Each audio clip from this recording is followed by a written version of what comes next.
So the news is swirling around Ange Postecoglou's future at Tottenham Hotspur. Many believe in the media and Tottenham Hotspur fans that he will not be at the helm come the start of next season. And also many critics and pundits have also analysed the Australian style of play at Spurs and how it has not delivered what we did expect. So today on the Crazy Tottenham Spurs YouTube channel, we're going to be seeing if Jamie Carragher is right about Ange Postecoglou's Tottenham and looking into the possible replacements for the Australian. But as I say, if you are new to the Crazy Tottenham Spurs YouTube channel, then drop us a like, subscribe, hit the notification bell and let me know in the comment section down below. Is Carragher right about Ange? So yeah, a lot of news has gone past us in the last 48 hours or so about the future of Ange at Tottenham and basically how his style of play at the Tottenham Hotspur Stadium has become stale and turgid. But if you're wondering, Sonny, I've been living under a rock. What is the latest on Ange Postecoglou's future? Well, here are some clips to let you know. More stories as well emerging on the future of Ange Postecoglou at Tottenham in the Telegraph. It seems to be the direction of travel that we've been talking about over the last few weeks, really. Ange Postecoglou heading for the exit. Irrelevant, really, what happens to Spurs in the Europa League, whether they go on to win that tournament or not. And then in the Mail as well, Mike Keegan has suggested that there might well be a larger, more widespread overhaul of the football department at Tottenham Hotspur. It seems as the days and weeks progress, David, that Ange Postecoglou's future, while remaining unclear, seems to be becoming slightly more clear as the days progress towards the summer. Yeah, that's right, Dave. A number of us have been reporting for quite some weeks now that Ange Postecoglou is increasingly likely to depart in the summer and Tottenham make a change in the dugout. That's been reinforced by the reports, Matt Law in the Telegraph and Mike Keegan in the Mail this evening. And, the writing does appear to be on the wall as a result of a disastrous season domestically by Tottenham standards. They will still hope to win the Europa League, which would be absolutely massive, not just in terms of a trophy, but qualification for the Champions League. And, those reports point out that he could retain his job if that trophy is lifted. That said, it doesn't guarantee it, and he may go regardless. And I think, judging by his comments in a number of his news conferences, he probably knows what's coming. I think Ange Postecoglou has felt a little bit resigned at times when you listen to him. And in terms of the wider change you talk about, they've brought in Vinay Venkatesham, the former Arsenal chief executive, so he'll start there in the summer. There have been reports in the Daily Mail that Scott Munn will be leaving his role after a relatively short time. And it sounds from Mike Keegan's piece that they'll be looking at all different departments, data analysis, medical. They've had so many injuries. The guy that headed up that department, Jeff Scott, left previously. And so, Tottenham really do need to improve their levels on and off the pitch. And that will be something well known by the board and Daniel Levy ultimately at the top. They'll look to the transfer market, I'm sure, to resolve some of the on-field issues. But they've spent heavily. They've got a lot of good young players. And in terms of the off-field stuff, yeah, it could be a busy time as well. And there'll be candidates for that role if Ange Postecoglou goes. We've seen the likes of Iraola, Silva, today even Scott Parker mentioned as having admirers there. So it's never nice to speak about somebody in this way, but it does appear to be the reality. However, the full focus of everybody at Tottenham is this Europa League semi-final. They should get to the final with all due respect to Bodo Glimt. And, that's why it's probably realistic that they're not having advanced conversations about Postecoglou's departure just yet. It's just an inevitable consequence of what we've seen this season. We hear this morning various outlets telling us that even if Tottenham win the Europa League, Ange Postecoglou's out of there. Well, I wrote similar in my notebook last week that the likelihood is, even if they were to win that first trophy in 17 years, is it? The league form has been so bad that Daniel Levy would contemplate seriously making a change. I think you look at Tottenham on Monday night, they played okay against Forest, but Forest looked light years ahead in lots of areas. They might finish 17th, Spurs, and win the Europa League. And there is a danger, if you're Daniel Levy, of falling into the trap that United did with Erik ten Hag when Simon was saying, look, they've got to get rid of this guy. He wins the FA Cup, keeps his job, and then he's gone a few months into the season. That was quite an expensive mistake for United. Again, there's a short list of potential candidates that would go in and potentially replace Postecoglou. Marco Silva is on that list. We know they like Andoni Iraola, although Bournemouth seem to be confident he's going to stay and commit to that project. Scott Parker was a name that was thrown out this morning, and obviously he's got links at Tottenham from coaching in the academy. So's Kieran McKenna, and I wouldn't completely rule that one out. Wow. Okay. Yeah. I'm puzzled by this, though, Alex. Say he wins the Europa League. Like, how would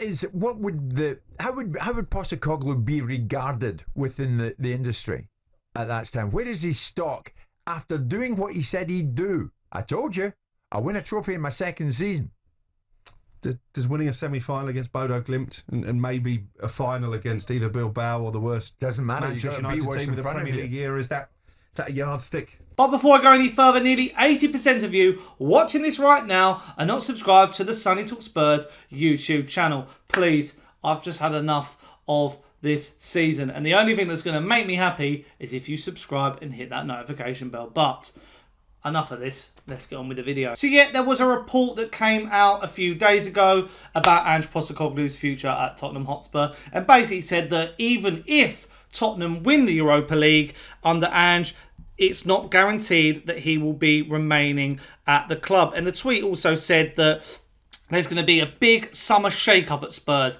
Ange likely to go if they win the Europa. Scott Parker is admired by the club, and there's going to be a major review into its football operations. And, you know, looking into this, it's the same names who have been, you know, coming up when it's talking about Ange Postecoglou's future at the club. You know, Thomas Frank, Andoni Iraola, Marco Silva, Kieran McKenna, and now Scott Parker. And I'll be honest, I've seen Scott Parker's speeches, and I'll put one on the screen right now, of how he rallies his Burnley players and the fact that he's played for Spurs and all that. But Scott Parker is not good enough to be Tottenham Hotspur manager. That sounds quite rude, but I know who I want to be Tottenham manager. It's either Thomas Frank or Andoni Iraola. I do not want to get Scott Parker in. I think he's done an impressive job at Burnley, but his Premier League pedigree is not good enough. You just got to look at some of his stats of his Premier League record when he was at Fulham, when he was at Bournemouth.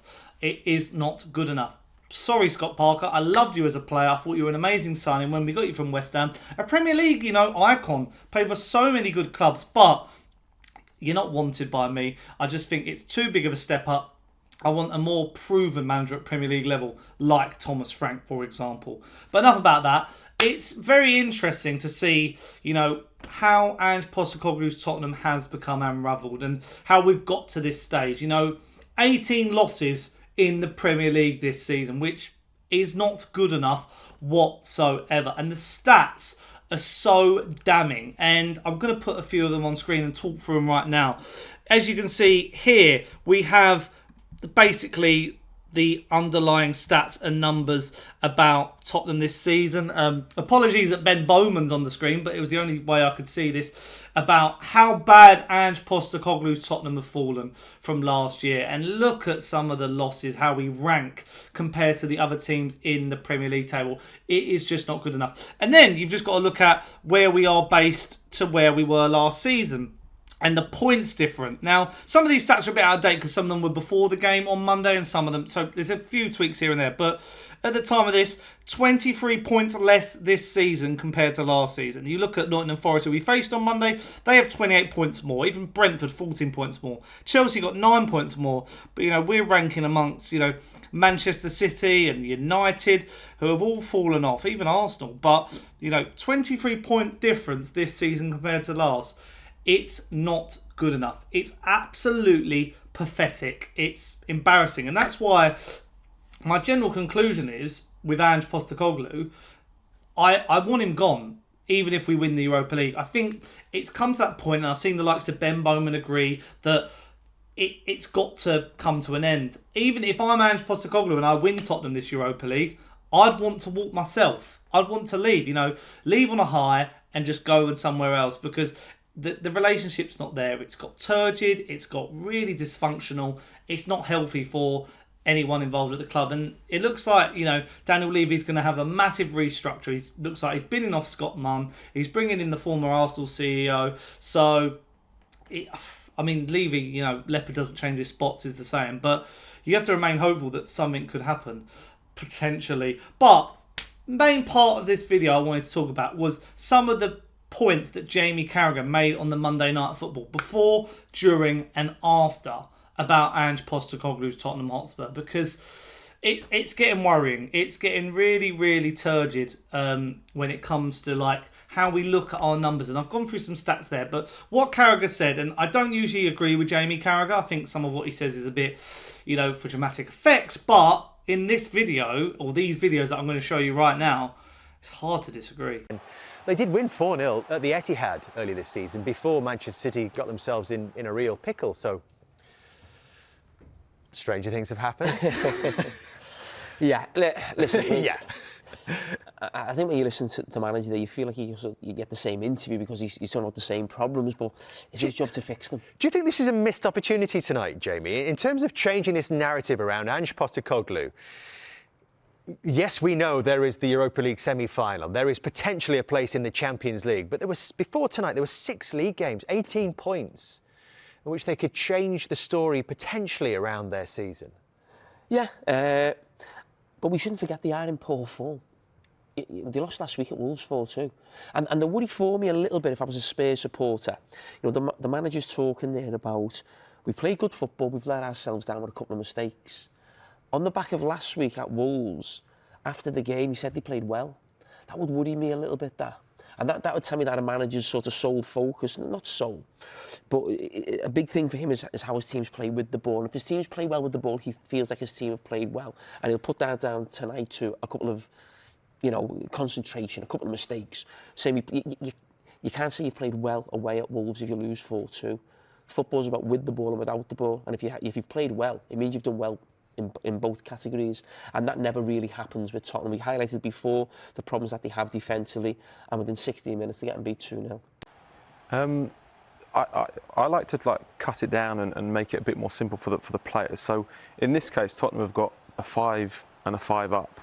I always ask my players to give an angle on a pass. So this pass from here to there is a straight pass and it's easy to press. Same thing here, that distance of pass now, like you just said, is massive and it's quite easy to press because you've got the time to go and step in and be tight with him.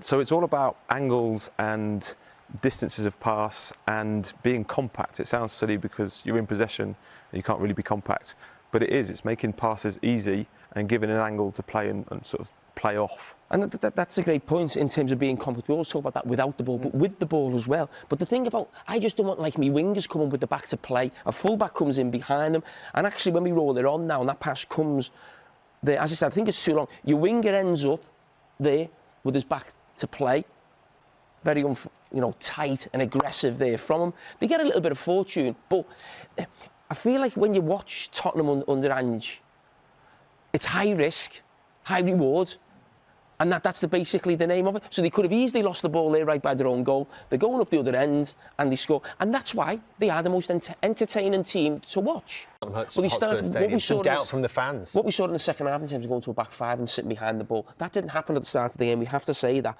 You know, Nottingham Forest played in a 4-4-2, really tight and narrow, got on the ball and played really well in the setup. But again, they caused problems for Spurs there with sort of blocking off. Spurs are just so naive. Like an academy team at times, how we perform defensively. But some of the things that we were highlighting before the game, Will, on another game, was about man marking within the box and when you should be with your zone. Yeah, so here you can see Van der Ven's got contact of Chris Wood, and then he just lets him have, 2-3 yards of space, and you know that when you give Chris Wood that time in that space in the box, with that quality of delivery, he's going to score. So just to be clear, that is Van der Ven's responsibility, is it? Because he can see what's happening in front of him? Again, it's a load of responsibilities. Kulusevski can do better and read that block a bit quicker. They can probably get out and stop the cross a bit earlier, but then when that ball comes in, again, I'd call that an emergency situation. Just pick your man up, keep contact and just jump with him. Try and get in his way, try and block the small, tiny detail that it is to stop him getting an easy header in the end. But what we've got to remember as well, they've worked a situation which was already a dangerous situation, but they wanted the ball a little bit wider to put across it. So they obviously think this is a huge weakness for Tottenham. They've scored off a corner initially from a second ball, and then... And this is the first choice centre-back pairing as well of Spurs. Listen, the goalkeeper's not great. He wasn't great in the first goal. He's not great on this one either. But he's never great with the ball coming into the box. So it's definitely something they've identified, that this is a weakness for Tottenham Hotspur. I mean, it's not rocket science. We see it week in, week out from them. And yeah, I also said this on Barnaby Slater's recent videos and other podcasts and stuff that I've appeared on, that one of the main ones here, Ange in his interviews saying the same thing, saying we're playing well. He said it at Wolves, he said it again on Monday. We're not playing well. There's not good signs there. It's not good enough. And the fact that I think we need a manager with a different identity when it comes to how he comes across. Like, that's why I like Thomas Frank and Andoni Iraola. They're plain and simple and they're to the point. They don't beat around the bush with what they say. And this is, again, a point of some of what he comes out with is just absolutely pathetic. And it's the same when it comes to, how we play, like this high risk, high reward. And Carragher goes in on this and says, like, how the risk isn't worth the reward. And even Jamie Carragher highlighted for the first goal, Dejan Kulusevski is being coached to counter-attack straight away from this corner, and we haven't even got the ball yet. So what the hell is he thinking? And that comes from Ange Postecoglou. The mistakes come from Ange Postecoglou. The injuries come from Ange Postecoglou. I can't stress that enough. And even the final video where it comes about, saying Tottenham, like, playing like a academy side, the naivety. It just, handball doesn't work at this top level. It does not work at this top level. And the most damning stat was this. Tottenham managers with the most defeats in a Premier League season. Ozzy Ardiles, 19 in the 93-94 season. Jerry Francis, 18 in the 96-97 season. And Ange Postecoglou, 18 in the 24-25 season. And I think that could go up. You've got to think of the fixtures we've got left. Liverpool at Anfield. Villa at Villa Park. West Ham at the Bowling Ground at the London Stadium. We're not winning many of them. So that's already 3 defeats I'm forecasting already. So I do worry that, because we're putting all the eggs, and I've said this, we're putting all the eggs in the Europa League basket, I understand that, but just the way the team functions and with minimal changes, I just think it's got to end, this relationship. It's got to come to an end. And I know a lot of people saying, Sonny, you're flip-flopping, you're changing your opinion like the wind. I've been thinking this for a while. I said I've been thinking it since the Everton game. It's just not good enough. It's just really, really poor that it's finally come to this stage that we just need another refresh. And people said it was going to be a painful rebuild. And I see people commenting, Sonny, back Ange, give him a chance. We've given him a chance. And the thing is, he's not, people comment that you're a fan of Ange, you're not a fan of Tottenham, because you've got to see what's in front of you. It's not good enough. And you can hear that siren in the background probably. That's the police coming to arrest Ange Postecoglou for crimes against football. But no, I'm joking. But yeah, I'm just in a bit of a lux when it comes to Spurs, because it's just really, I want to not care about our Premier League form, but we could, when you look at in reflection on how this season has gone, it's just absolutely poor. And I think the likes of Jamie Carragher are spot on with what they say. And I think, in the next couple of weeks, depending on how results go against Bodo Glimt and the final and all that, I'll be doing a lot more videos suggesting who the next Tottenham manager is going to be. But you're going to have to let me know what you think in the comments down below. Do you agree with Jamie Carragher? Do you like any of the managers that are being suggested by, some of the reporters, David Ornstein and Alex Crook? Let me know your thoughts in the comments down below. As always, in the first couple of hours, I'm always replying, so make sure you're getting your comments in. And if you have enjoyed, leave your likes, subscribe, and hit the notification bell. And until next time, I'll see you guys pretty soon. Ciao.